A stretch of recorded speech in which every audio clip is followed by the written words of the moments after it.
بل حدیث کې راځي التجار یحشرون یوم القیامت فجارا.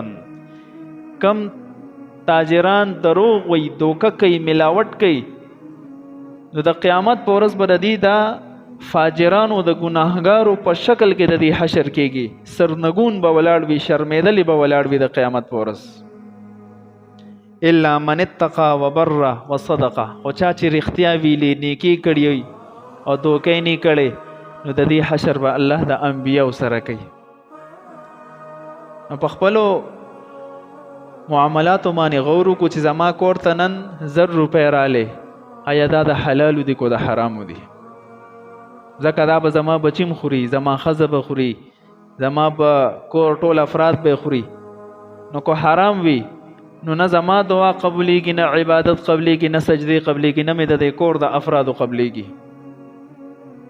دا اهم جز دی چې دا مونږه بالکل فراموش کړی دی، کړم دی چې مړه بس مال حاصل کمال چې د هر طرف وي، او دک د نبی علیہ السلام پیشنګوئی ده، اخره کې به د حلال او د حرام تمیز ختم شي.